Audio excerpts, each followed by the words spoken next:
সভাপতি নাকি ফারুক হাসানকে বলেছিল যে ছাত্রদলের ছেলেরা আপনার বক্তব্য খেপেছে।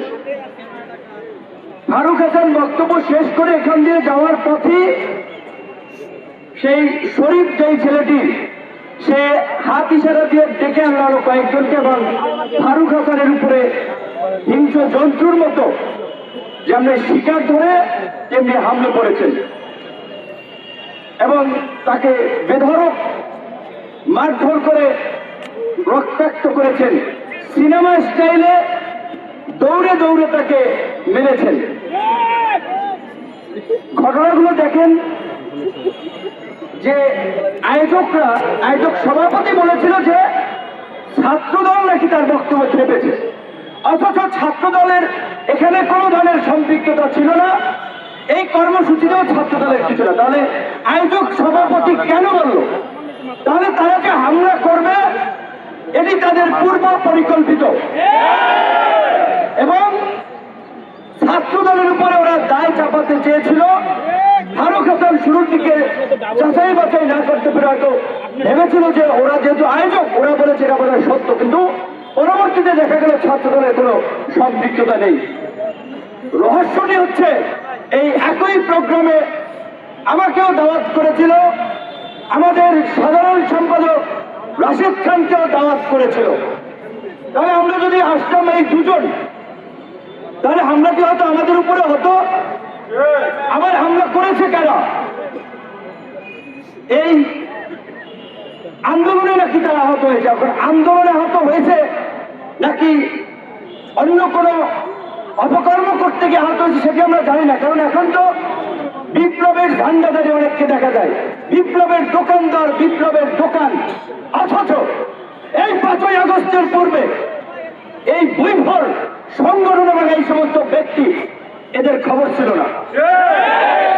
তো এটা আমাদের জন্য অশনি সংকেত যে বিপ্লবের ব্যানার নিয়ে নব্য বিপ্লবী দোকানদার দাঁড়িয়ে যাচ্ছে আর নতুন নতুন দোকান খুলছে। সাংবাদিক ভাইদেরকে বলতে চাই, সোশ্যাল মিডিয়ার অপারেটর, এখানে যারা ইউটিউব, ফেসবুক চ্যানেল অপারেট করেন তাদেরকেও বলতে চাই, এইভাবে যদি আপনারাও বৈভর মানে বলতে গেলে কথাবার্তা অসংলগ্ন স্বাভাবিক সুস্থতা আছে কিনা জানা নাই, এদের দেখে অনেকেই বোম ধরে আসিফ নজরুল ইউনুস স্যারের একটা ছবি লাগাইয়া, একটা থাম্বনেল লাগাইয়া একটা গরম হেডলাইন দিয়েছে, ইউনুসকে ট্রেনের মতো হুমকি দিলেন অমক।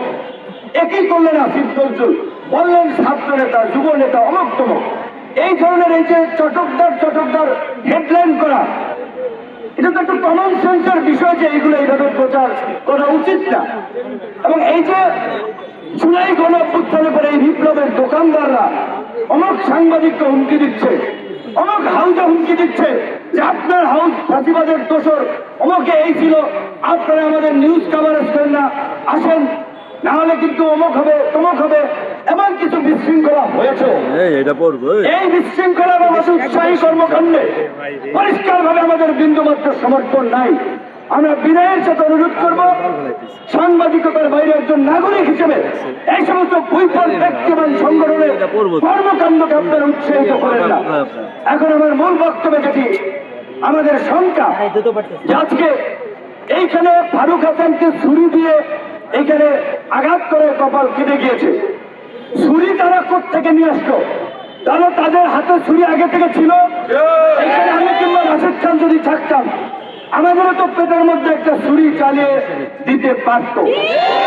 তো সরকারের সাথে আমাদের কোনো বিরোধ নাই, মুখোমুখি অবস্থানও নাই, কারণ এই সরকারের যে উপদেষ্টা সবচেয়ে ডেডিকেটেডকে নাহিদ ধরন মার খেয়েছে, নাহিদ মার খেয়েছে একদিন, এইখানে যারা দাঁড়িয়ে আছে 17 দিন মার খেয়েছে। 28 বছর পরে ডাকসুর ভিপি হয়েও ক্যাম্পাসে যে কয়বার মার খেয়েছি, অনেক উপদেষ্টা আওয়ামী লীগের বিরুদ্ধে ওই কয়েকদিন বক্তব্য দেন নাই। অবশ্যই আসিফ এবং নাহিদ তো আমাদের সহ আন্দোলনকারী, আরো অনেকে মাহফুজ সবাই আমাদের ঘনিষ্ঠ, আমাদের সহযোদ্ধা, সহকর্মী, একসাথে এনআরসি এর বিরুদ্ধে আন্দোলন করছি। ডাকসুতে নির্বাচন করেছে, তারা ছাত্র অধিকার পরিষদের সাথে ছিল। আমি যা শুধু বললাম এই কারণে যে এখানে কয়েকজন এই আন্দোলনের যারা ফ্রন্ট পেজে ছিল তাদের ডেডিকেশন আছে, ত্যাগ আছে, আর কিছু হচ্ছে মৌসুমী নেতা।